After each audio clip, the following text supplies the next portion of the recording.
हम भाग्यशाली हैं कि देश विश्व के सबसे कदावर लीडर का हमें नेतृत्व हासिल हुआ है। मोदी जी के व्यक्तित्व की, उनकी कार्यशैली की, उनकी कार्य संस्कृति, मुझे लगता है सबसे बड़ी विशेषता ये है कि उनमें संवेदनशीलता भी है, उनमें निष्ठा भी है, उनमें प्रतिबद्धता भी है, किसी भी लक्ष्य को संकल्प से सिद्धि तक पहुंचाने की इच्छा शक्ति भी है। मोदी जी के नेतृत्व में भारत एक विकसित भारत की यात्रा सन 2047 के लक्ष्य प्राप्ति के लिए जारी रहेगी। उसका भी एक रोड मैप हमारे सामने है। प्रधानमंत्री नरेंद्र मोदी ने अपने तीसरे कार्यकाल के 100 दिन पूरे कर लिए हैं। इसी विषय पर बातचीत करने के लिए हमारे साथ इस समय जुड़ चुके हैं केंद्रीय मंत्री डॉक्टर जितेंद्र सिंह। डॉक्टर सिंह, सबसे पहले आज तक से बातचीत करने के लिए बहुत बहुत धन्यवाद।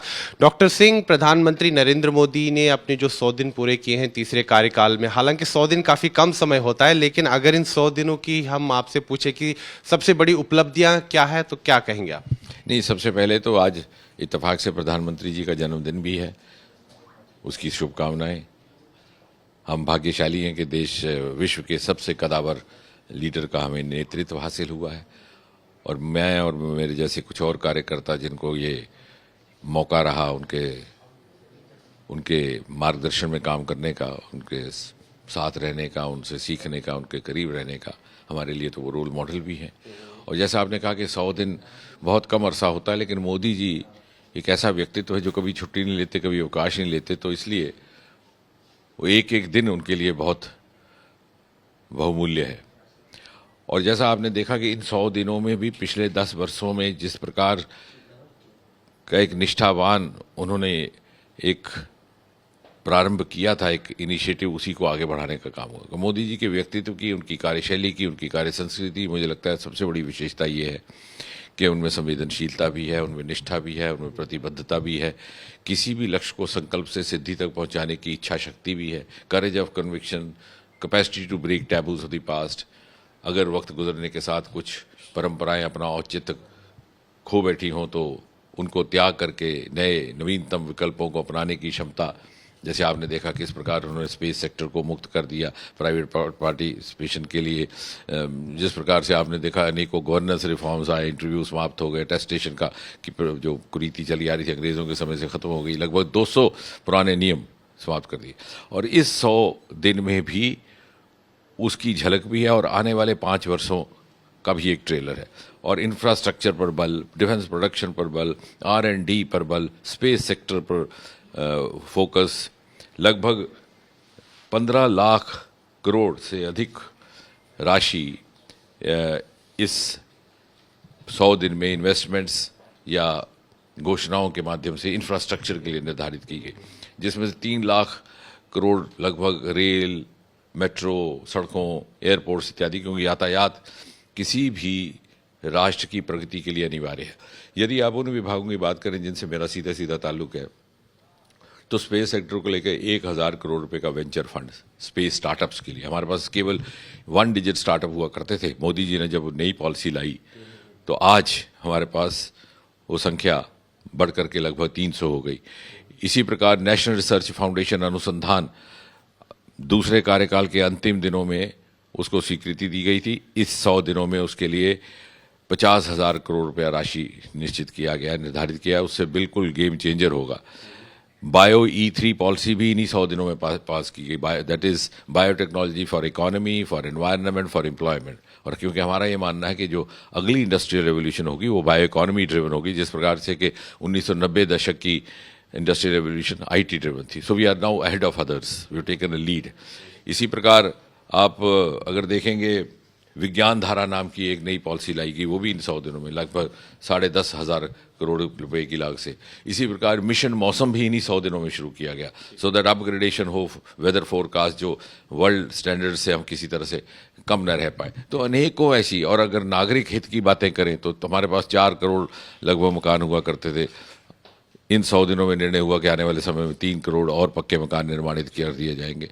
तो मुझे लगता है कि इस उनके कामकाज के तरीके में निरंतरता भी है, और ये जैसे मैंने कहा झलक है आने वाले 5 साल जो बचे हैं इस कार्यकाल के। और उसके आगे जैसे मोदी जी के नेतृत्व में भारत एक विकसित भारत की यात्रा सन 2047 के लक्ष्य प्राप्ति के लिए जारी रहेगी, उसका भी एक रोड मैप हमारे सामने है। डॉक्टर साहब, नरेंद्र मोदी तो देश के तीसरी बार लगातार प्रधानमंत्री बने हैं, लेकिन आप भी लगातार तीसरी बार मंत्री बने हैं, तीसरी बार सांसद बने हैं, और इतने सारे विभाग, पहली टर्म में भी आपके पास इतने सारे विभाग थे, दूसरी टर्म में भी, तीसरी टर्म में भी, तो इतना विश्वास आप पर जता रहे हैं प्रधानमंत्री? नहीं, मैं तो बहुत एक छोटा सा कार्य करता हूं, लेकिन एक बात मैं ये कहूं कि जैसे आपने कहा कि मोदी जी का तीसरी बार प्रधानमंत्री बनना इसलिए ऐतिहासिक है स्वतंत्र भारत के तारीख में कि तुलना की जाती है कि 60 बरस के बाद ऐसा हुआ, लेकिन I would say the comparison is unequal, क्योंकि 60 बरस पहले जब नेहरू जी बने थे तो तब परिस्थितियां कुछ और थी, चुनाव के तकाजे कुछ और थे। इस तरह से खुले चुनाव में जिस तरह से उस समय तो एक ही पार्टी हुआ करती थी, लेकिन आज के दौर में तीसरी बार बहुमत के साथ प्रधानमंत्री बनना ये एक अपने में कीर्तिमान है। अच्छा डॉक्टर साहब, आपने जैसे कहा कि 100 दिनों की उपलब्धियों की आपने बात की, लेकिन आने वाले वर्षों के लिए रोड मैप क्या है? क्योंकि देश में कई सारी चुनौतियां भी हैं। अगर हम देखें तो बेरोजगारी एक बहुत बड़ा मुद्दा है, तो ये जो चुनौती है, इसे निपटने के लिए सरकार के पास क्या नीति है? हाँ, इत्तेफाक से आपने जो बात पूछी उससे ये बात जुड़ती है कि इन 100 दिनों में एक निर्णय ये भी लिया गया कि लगभग 28,000 करोड़ से अधिक रुपए की लागत से 12 इंडस्ट्रियल नोड्स स्थापित किए जाएंगे, जिससे लगभग 40 लाख एम्प्लॉयमेंट अपॉर्चुनिटीज जनरेट होगी, both direct as well as indirect. तो कहने का तात्पर्य जो स्टार्टअप है उससे भी एम्प्लॉयमेंट, क्योंकि कोई भी सरकार विश्व की कहीं भी क्यों ना हो, प्रत्येक नौजवान को तनख्वाह याफ्ता सैलरीड जॉब नहीं दे सकती, लेकिन हाँ एक जिम्मेवार सरकार, और मोदी जी ने कर दिखाया है रोजगार के अवसर। और इन 100 दिनों में एक बड़ा स्पेसिफिक निर्णय जो हुआ कि 12 industrial nodes will be established, generating employment for as many as 40 lakh people directly or indirectly। उसके अतिरिक्त जो हमारे स्टार्टअप्स हैं, जिसे मैं भी जिक्र किया, startup venture fund for space, bio E3 की पॉलिसी, हमारा जो अनुसंधान National Research Foundation going to be a huge employment generator. Doctor साहब, अगर हम विपक्ष की बात करें, विपक्ष कह रहा है कि ये जो तीसरी टर्म है प्रधानमंत्री नरेंद्र मोदी की, इस बार बीजेपी को अपने बलबूते बहुमत नहीं मिला। ये जो सरकार है बैसाखियों के सहारे है, एक तरफ नीतीश कुमार, दूसरी तरफ चंद्रबाबू नायडू साहब, तो ये सरकार जो है इसमें अब वो आत्मविश्वास नहीं झलकता है जो पहले की सरकारों में था। नहीं, वो तो ऐसा कह रहे हैं कि वो विपक्ष में है तो उनसे तो यही अपेक्षा होगी, वो तो कुछ और नहीं कहेंगे। Naturally they have to create a narrative which suits them, लेकिन हकीकत ये भी है कि बहुमत से ही प्रधानमंत्री बने हैं मोदी जी, और वो विपक्ष में है, और ये तो उनको स्वीकारना ही पड़ेगा, और ना स्वीकारे तो दुनिया जानती है। लेकिन विपक्ष ये भी कह रहा है कि उनकी इस बार वो सरकार पर दबाव डाल रहे हैं और सरकार यू टर्न कर रही है। जैसे लेटरल एंट्री स्कीम आई थी जो प्रशासनिक अधिकारियों के लिए, सरकार ने उस पर यू टर्न लिया। नहीं, निश्चय नहीं, बिल्कुल मोदी जी के स्वभाव में दबाव में आना है ही नहीं, और जो उनको नहीं जानते वो इस तरह की बातें करते हैं। उनकी प्रतिबद्धता, उनकी निष्ठा और निस्वार्थ भाव से जो समर्पण का उनका भाव है, उसकी कोई तुलना नहीं। और ऐसा कोई कह दे कि मोदी जी ने कोई कार्य दबाव में किया है, तो शायद वो जानते ही नहीं कि मोदी क्या है। हैविंग सेड दैट, दूसरी बात मैं ये कहूँगा कि ये मैंने जैसे कहा कि is a strange combination, strange package. उनमें संवेदनशीलता भी है, करेज ऑफ कन्विक्शन भी है, निष्ठा भी है, प्रतिबद्धता भी है और निस्वार्थ। सो निष्ठा के साथ संवेदनशीलता, यानी कमिटमेंट विद सेंसिटिविटी। और लेटरल एंट्री जो आप जिक्र आया, तो उसी के संदर्भ में मैंने कहा, यदि उन्होंने निर्णय वापस ना ही लिया, अगर उन्होंने कहा कि हम इस पर विचार करेंगे, तो इसलिए कि जो स्टेक होल्डर्स के इनपुट्स आए हैं उसको भी संवेदनशीलता से समझने का। और इन्हें दबाव में लिया गया फैसला नहीं। मोदी जी कभी दबाव में ना फैसला लेते हैं ना काम करते हैं, और जो ये समझते हैं वो जानते ही नहीं कि मोदी क्या है। डॉक्टर साहब, जो विदेश नीति है सरकार की, उस पर सरकार ने हमेशा एक अपनी जो है स्ट्रेंथ दिखाई है, लेकिन अगर हम अपने पड़ोसी देशों की बात करें, जैसे अभी हाल ही में जो कुछ बांग्लादेश में हुआ, नेपाल के साथ भी संबंधों में उतनी मतलब घनिष्ठता इस समय नहीं दिख रही है, तो ये जो हमारा नेबरहुड है, क्या ये चैलेंज है?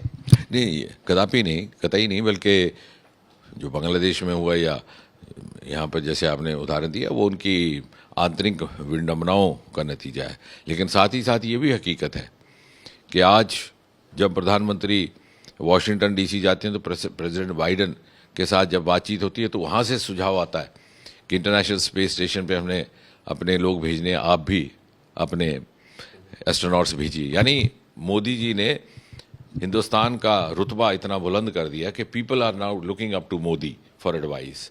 और एक ही मेरे ख्याल से हेड ऑफ स्टेट है दुनिया में जो एक ही वक्त में यूक्रेन के साथ भी बात कर सकते हैं और रशिया के साथ भी बात कर सकते हैं। और जब वहाँ से अपने विद्यार्थी लाने हो तो वहाँ से थोड़ी देर के लिए गोलीबारी भी बंद हो जाती है। यानी उनका इतना प्रभाव है और दर्जनों देशों ने तो उन्होंने अपने हाईएस्ट सिविलियन अवार्ड से इन्हें नवाजा है। तो मुझे लगता है इन एविडेंस बेस्ड एज टुडे इसमें कोई शक ही नहीं। मुझे लगता है कि विश्व में अभी तक इस प्रकार का कोई नेता नहीं हुआ जिसको कि official as well unofficial recognition प्राप्त हुई हो, and from nations subscribing to diverse ideologies.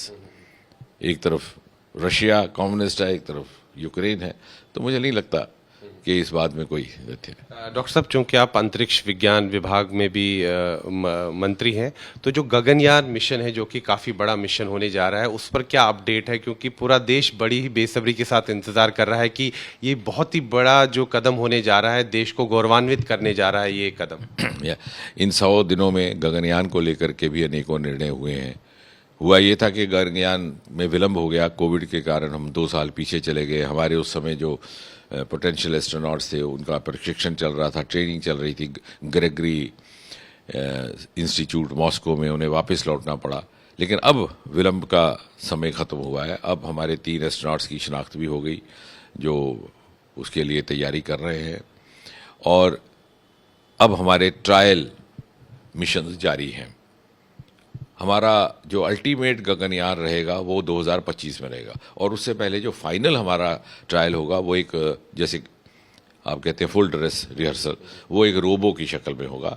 उसमें एक महिला रोबो जाएंगी जिनका नाम रहेगा वायोमित्र, और वो सारे वो टास्क परफॉर्म करेंगी जो फाइनली ह्यूमन गगनयान करेगा। क्योंकि इसमें अलग अलग मॉड्यूल्स हैं और जिस प्रकार इसको भेजना बड़ा महत्वपूर्ण है और सारा देश इसका इंतजार कर रहा है, जैसे आपने ठीक कहा, उसी प्रकार उनको सेफली सुरक्षित ढंग से वापस लाना, पानी में उतारना, ताकि किसी प्रकार का नुकसान किसी को ना पहुंचे, वो भी सुनिश्चित करना अनिवार्य है। तो इसलिए इसके अलग अलग मॉड्यूल्स के भी ट्रायल मिशन चल रहे हैं। फाइनल विल बी वायोमित्रा, और उसके बाद हमारे अगले 2025 में may be by the end of first half और बिगिनिंग ऑफ सेकेंड हाफ सही माने में पहला ह्यूमन मिशन हिंदुस्तान का जाएगा। हमारे एस्ट्रोनॉट तो गए थे पहले भी, राकेश शर्मा 80 के दशक में, लेकिन वो सोवियत मिशन था। So an indigenous mission with the Indian astronaut. Doctor साहब, आपके पास विभाग इतने हैं कि सवाल भी बहुत हैं। एक महत्वपूर्ण सवाल पूछना चाहूँगा कि जो department of personal and training, क्योंकि आप वो विभाग भी देखते हैं, देश में काफ़ी समय से ये मांग उठ रही है कि एडमिनिस्ट्रेटिव रिफॉर्म्स होने चाहिए, कि प्रशासनिक सेवा में कुछ सुधारों की आवश्यकता है। उस पर सरकार क्या कदम उठाने जा रही है? निरंतर ये जो क्रम शुरू किया है मोदी जी ने 2014 से, वो एडमिनिस्ट्रेटिव और गवर्नेंस रिफॉर्म्स है। बल्कि मैं तो ये कहूँगा ऐसी एडमिनिस्ट्रेटिव गवर्नेंस रिफॉर्म्स हुई हैं which have a long term socio economic impact. उदाहरण के तौर पर सरकार ने शपथ ग्रहण की थी पहली बार 26 मई 2014 में। 3 महीने के भीतर सितंबर के मास में अटेस्टेशन की प्रथा को समाप्त कर दिया गया, which should have been done much earlier. It was a dubious legacy of the British Raj. उसके बाद 1 जनवरी 2016 को इंटरव्यू की प्रथा समाप्त की, ताकि कोई भाई बताए जाए बात की कोई शिकायत ना आए, कोई इनअप्रोप्रिएट मीन्स इस्तेमाल करने की ना आए। उसके बाद अनेकों एक के बाद एक मिशन कर्मयोगी एक बड़ा हमारा महत्वपूर्ण रहा स्टेप के, जिसके तहत जब भी कोई नौकरी के लिए कोई पद ग्रहण करता है तो उसके लिए अपने आप को कैसे प्रशिक्षित करना, using modern software tools. Pension विभाग को लेकर के इतनी सारी रिफॉर्म्स की गई हैं। बच्चियों को लेकर के, डाइवोर्स डॉटर्स को फैमिली पेंशन तब तक नहीं हासिल होता था जब तक वो अदालत से फैसला ना लाए, उसको भी समाप्त किया गया। जम्मू कश्मीर और नॉर्थ ईस्ट के संदर्भ में आप देखें तो मिसिंग एम्प्लॉयज़ को पेंशन नहीं दिया जाता था उनकी फैमिली को जब तक 7 साल ना गुजर जाए, कि इस इंतज़ार में कि हो सकता है वो वापस आ जाए, या यहाँ अगर उनका डेड बॉडी कहीं से बदकिस्मती मिल जाए तो शुरू होता। उसको भी समाप्त कर दिया गया because it was not considered very sensitive and human. तो कहने का तात्पर्य है कि एक के बाद एक मोदी जी ने गवर्नेंस और एडमिनिस्ट्रेशन में पारदर्शिता, इतना ग्रीवेंस, आज ये हमारा जो ग्रीवेंस रिड्रेसल रेट है, बिकॉज इट्स टोटली ऑनलाइन, लगभग 95 से 100%। और अब सारे प्रदेशों को इंक्लूडिंग जम्मू कश्मीर को सेंट्रलाइज सीपी ग्राम के साथ जोड़ दिया गया, क्योंकि गवर्नेंस को एफिशिएंट बनाने के लिए गुड गवर्नेंस का एक मूल आधार है grievance redressal, transparency and citizen centricity. स्वामित्व योजना है, अभी यहाँ जम्मू में ही उसका प्रदर्शन हुआ था, ये पास की पंचायत में जब मोदी जी आए थे। आज कोई भी किसान, कोई भी ज़मीन का मालिक स्वयं एक्सेस करके with the help of drones and space technology अपने कागजात उपलब्ध करवा सकता है रेवेन्यू ऑफिसर के पास जाए बगैर। तो नागरिक स्वयं he is actually self administering. तो उस दिशा में और आगे भी उसी तरह हमारा ये क्रम जारी रहेगा। वन नेशन वन इलेक्शन, क्या आने वाले समय में ये एक वास्तविकता बन जाएगी? नंबर 2, विपक्ष दबाव डाल रहा है सरकार पे जातीय जनगणना की, क्या उस पर क्या करेगी सरकार? मैं उसमें नहीं जाऊंगा क्योंकि वो तो अभी विचाराधीन सारे विषय हैं, लेकिन वन नेशन वन इलेक्शन में जो मेरिट्स हैं उसके बारे में प्रधानमंत्री जी ने स्वयं व्याख्या की है और उसको लेकर के एक कमीशन भी बनाया गया था पूर्व राष्ट्रपति जी की अध्यक्षता में, जिसकी अभी रिपोर्ट आई है और उस पर विचार हो रहा है। डॉक्टर सिंह, एक आखिरी प्रश्न, चूंकि जम्मू कश्मीर में विधानसभा के चुनाव हो रहे हैं, अगर हम कश्मीर घाटी की बात करें तो वहां पर जो मुद्दे हैं, मुद्दा इस समय राजनीतिक पार्टियों में ये है कि कौन बीजेपी के ज्यादा समीप है, इसी पर छींटाकानी हो रही है। और इसी बीच इंजीनियर रशीद और जमाते इस्लामी के जो लोग जो स्वतंत्र तौर पर चुनाव लड़े हैं उनके बीच में गठबंधन हुआ है। पीडीपी और नेशनल कॉन्फ्रेंस ये लगातार आरोप लगा रही है कि ये बीजेपी द्वारा प्रायोजित लोग हैं और ये घाटी में नेशनल कॉन्फ्रेंस और पीडीपी के वोट कटवाने के लिए ऐसा किया गया है। क्या कहेंगे आप?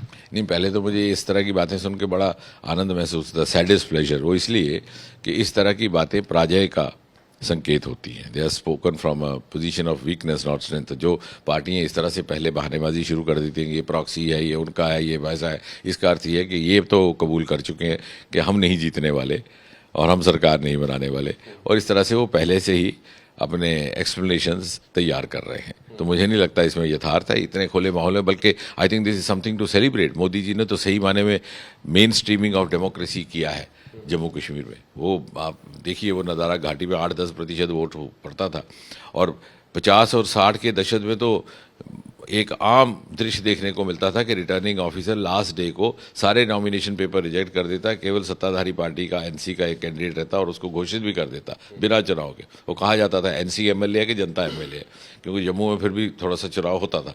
तो उस 8-10% सीमित मतदान से निकलकर हम 60% और डीडीसी में 80% तक पहुंचे। और अगर इतने सारे उम्मीदवार आ रहे हैं तो इसका मतलब है कि मोदी जी ने वो डेमोक्रेटिक एस्पिरेशन को पुनः जगाया है। बीजेपी का लक्ष्य क्या है इन चुनाव में? क्या सिंगल लार्जेस्ट पार्टी के रूप में उभरना है, क्या ये लक्ष्य है? नहीं, हम बड़ी सरलता से बहुमत प्राप्त करने में सफल रहेंगे। कश्मीर से भी सीटें आएंगी? जम्मू कश्मीर मिला करके, मतलब डल झील के अलावा कश्मीर में भी कमल खिलेगा? निश्चय ही कमल पूरे जम्मू कश्मीर में खिलेगा और जम्मू कश्मीर आने वाले समय में भारत की ग्रोथ स्टोरी में एक प्रमुख भूमिका निभाने वाला है। बातचीत करने के लिए बहुत बहुत धन्यवाद। धन्यवाद। तो ये थे केंद्रीय मंत्री डॉक्टर जितेंद्र सिंह, इन्होंने हमारे साथ एक्सक्लूसिव बातचीत की। वीडियो जर्नलिस्ट नीरज कुमार के साथ मैं सुनील भट्ट, जम्मू आज तक।